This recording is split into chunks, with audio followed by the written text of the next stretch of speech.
Hay una vocecita interna que a veces nos acompaña, ¿no?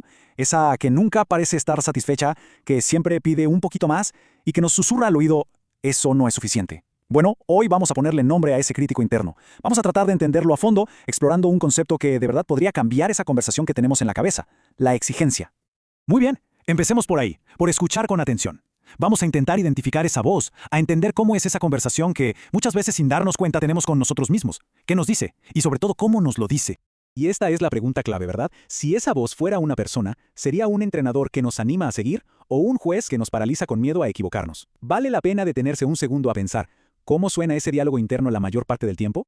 Y es que esto no es algo raro para nada, es casi una condición de nuestros tiempos. Vivimos en una búsqueda constante de la perfección, con una presión enorme por no cometer errores, por cumplir con estándares altísimos que muchas veces nos inventamos nosotros mismos.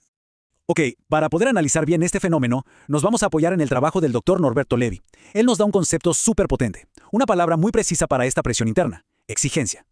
Ahora que ya le pusimos nombre, vamos a desglosarlo. ¿Qué es exactamente la exigencia? Y más importante todavía, ¿cómo se manifiesta en nuestro día a día, en nuestras emociones y decisiones? A ver, la exigencia es mucho más que solo querer hacer las cosas bien. Es como un sistema de creencias donde nuestro valor como persona depende de cumplir con reglas súper inflexibles. Es un juego de todo o nada. O cumples la condición a la perfección, o el castigo es una autocrítica feroz y un malestar, profundo. Y se la reconoce fácil por esto. La voz de la exigencia es como un radar que solo, pero solo, detecta fallas. No importa si avanzamos un 99%, se va a obsesionar con ese 1% que faltó. Y claro, esto inevitablemente genera un montón de ansiedad y muchas veces nos deja tan frustrados que terminamos paralizados. Y esta frase lo resume todo. Captura la esencia de esta forma de pensar. No hay puntos medios, no hay grises. O se alcanza un ideal de perfección que es prácticamente inalcanzable, o todo el esfuerzo se considera, así de simple, un fracaso total. Entonces, ¿cuál es la alternativa? ¿Significa que hay que conformarse y ya? Para nada. Y aquí es donde entra una distinción que es vital, que puede cambiarlo todo.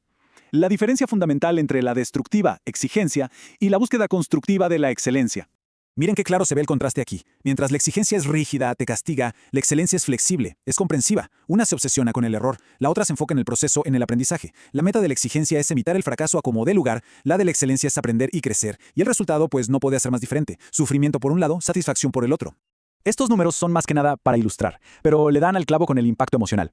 Vivir bajo el látigo de la exigencia nos hunde en un mar de estrés y ansiedad. En cambio, el camino de la excelencia, aunque claro que tiene sus retos, lo que hace es nutrir nuestro crecimiento y al final del día nos trae satisfacción. Y esta es la diferencia de fondo. La exigencia nos tiene atados al pasado, juzgando cada error que cometimos. La excelencia, en cambio, usa cada experiencia, sea buena o mala, como un ladrillo para construir un futuro mejor. Bueno, entonces, ¿cómo hacemos para cruzar ese puente? ¿Cómo pasamos de la exigencia a la excelencia? El material de origen nos muestra un camino, un concepto que llama autoasistencia. Vamos a ver de qué se trata. La solución que se propone es la autoasistencia. Y ojo, no se trata de la típica autoayuda. Es más bien un proceso consciente de aprender a tratarnos a nosotros mismos con la misma comprensión y el mismo apoyo que le daríamos a un buen amigo. Este camino del cambio se puede resumir en 3 pasos, que son como un entrenamiento constante. Primero, reconocer. Simplemente darnos cuenta de cuándo está hablando esa voz exigente. Segundo, cuestionar. Atrevernos a preguntarle, oye, ¿y esta regla tuya es tan cierta como parece? Y tercero, elegir. Tomar activamente la decisión de responder desde la excelencia, con la mira puesta en el aprendizaje y la compasión. Para quienes quieran profundizar en esto, el material de origen recomienda un video del propio doctor Norberto Levi, donde habla de la exigencia y la autoasistencia con mucho más detalle. La verdad, es un recurso excelente para seguir este viaje. Y cerramos con una pregunta más bien para la reflexión personal, porque esto no es un cambio que pasa de la noche a la mañana. Pero ¿cuál podría ser ese primer pasito, pequeño y concreto, para empezar a cambiar ese diálogo interno? Quizás es perdonarse un error del día, celebrar un pequeño avance, o simplemente reconocer la voz exigente y no hacerle caso. La respuesta al final está en cada uno de nosotros.